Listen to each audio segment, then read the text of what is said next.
Hello and welcome to another episode of English Composition. I'm glad you're here. Thanks for being here. In this video, it's an important one because we're not just going to talk about this week, we're going to talk about really kind of the approach to the rest of the semester, right? First, let's talk about research though. There's a great reading in here in the materials for this week, and I wanted to zero in on this misconception right here. I love that they included this in the reading because the thing is, I want this course to be about learning about how doing research about a topic and learning to read and evaluate articles and their authors critically can really help you make informed decisions about where you stand on important issues in our lives, right? In our communities, right? And so this week you're going to have there's three different topics that are going to guide our work for the rest of the semester. You're going to give me your topic preferences.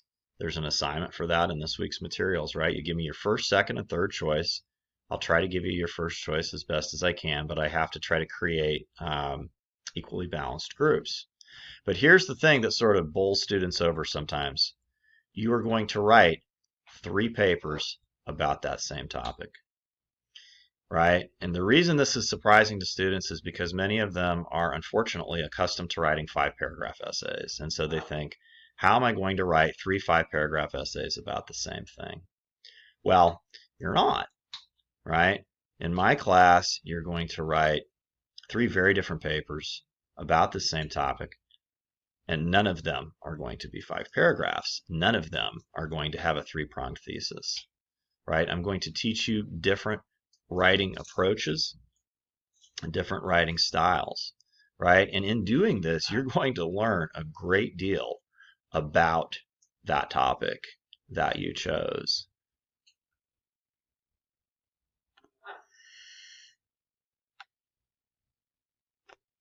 We'll talk more about that next paper once I've got you sorted into the topic groups, right? So I have to get everybody's response for that homework assignment for your topic preferences. Then I'll get you all sorted into the groups, and we'll start talking about what's going to happen with that next assignment. Because as you'll see, if you're in the social media group, if you end up in that group, you're not going to just write about social media broadly.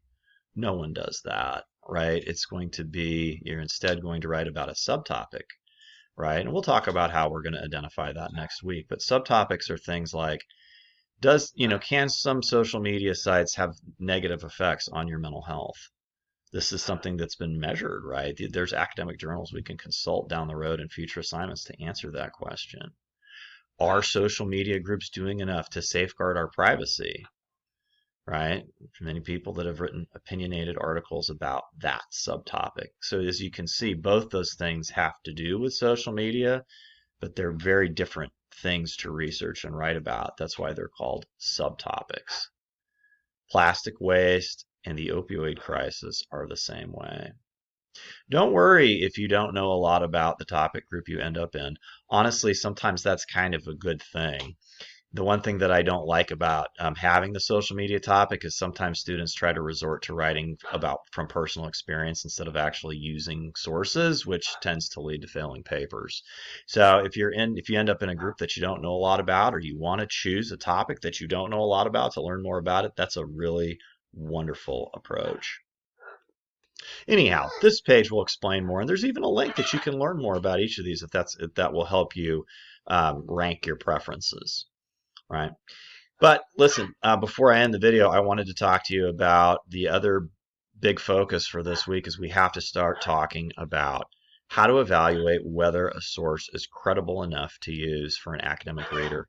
Because in all 3 of these papers throughout the rest of the course, you are the person choosing the sources, and we have to make sure you understand how to use credible sources, right? And this is not going to be me giving you a list of approved sources, right? Rather, I want to help you develop the skills to make good choices, smart choices about how to find credible sources, both on the internet and using library databases, right? And so the first tool that we're going to use to talk about that is the CRAP test. And so there's a whole bunch of videos about that this week. The quizzes are about that this week. And then once we've moved through that, and we've got you in your topic groups, then next week we're going to start talking about the paper and get started on writing that. That's all I've got for now. If you've got any questions, feel free to shoot me a message in Canvas or stop by virtual office hours at the time listed on the homepage. Take care now. Bye.